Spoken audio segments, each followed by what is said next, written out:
Welcome back to Jersey Matters. I'm Larry Menti. We continue our conversation now with Congressman Donald Payne Jr. at his district office in Newark. And I don't think you can even mention the word Newark without talking about Amazon. How are those negotiations going, and are you involved at all? I'm kind of on the outside, cheering for Newark to be successful in this bidding war. It's down to 10 cities, and we're still in the running, so that's very exciting for all of us around here. And my point and my argument to Amazon is, take a look around. I mean, one of their subsidiaries now, Audible.com, came here in 2008, and they were a fledgling company then, but grew into this great, entity, big enough for Amazon to say, well, you need to be a part of the Amazon family.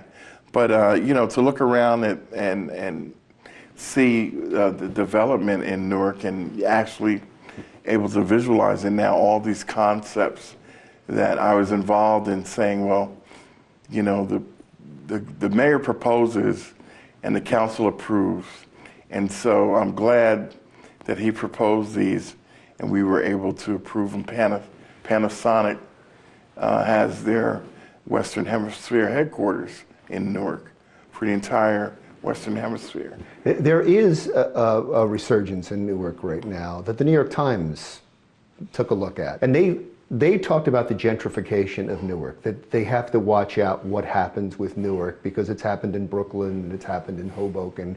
And people that were here who are lower to middle income seem to get moved out sometimes. Is that a concern of yours? Oh, absolutely. The problem here in Newark is it's always had great resources. It's a great town. I've lived here all my life. This town has raised me. It's helped mold me. And my father as well before me. So, we love Newark. And what is happening is people are finding out how great Newark is and are moving here.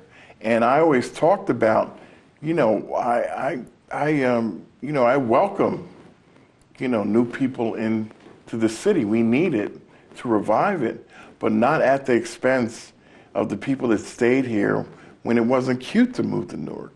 The people that lived here in Newark for 30, 40, 50 years need to benefit from this as well. The downtown is starting to, emerge as a great place, and now it's time for the ripple effect to go out into the different wards.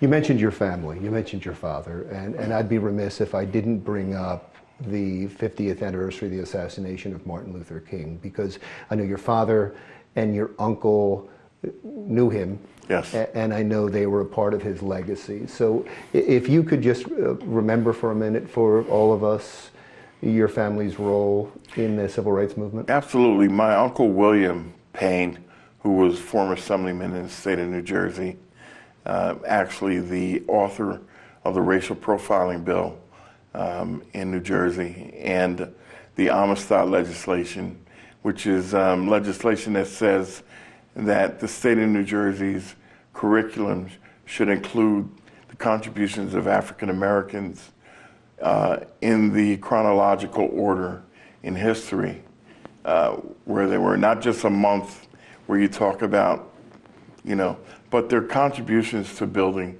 this nation. And so the book should reflect their contributions and it be woven into the curriculum. That Crispus Attucks was the first person killed in the Revolutionary War. He was African American, he was black. But you don't hear much about that.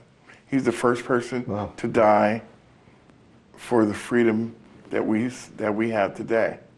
But, I know about him. Some African American people know about him. But everyone should know who gave their life. The first person to die for the freedom in this country was a black man. Where are we? I mean, the civil rights movement's not over, is it? Oh no, not by any stretch of the imagination. I mean, we've come a long way. There's no question about that. You can't deny that. But, there's still institutional issues that we need to address. But Dr. King in some ways would be pleased, but I think he'd really be very disappointed and you know, just kind of hurt to see some of the things that are still going on in this country. Thank you for spending the time. Thank you. I really appreciate it. Okay. Congressman Donald Payne Jr., Democratic Congressman for North Jersey. We're in his district office in Newark, New Jersey. Jersey Matters continues right after this. Still to come on Jersey Matters, former Governor Jim McGreevey is upset with current Governor Phil Murphy. We'll tell you why when Jersey Matters continues.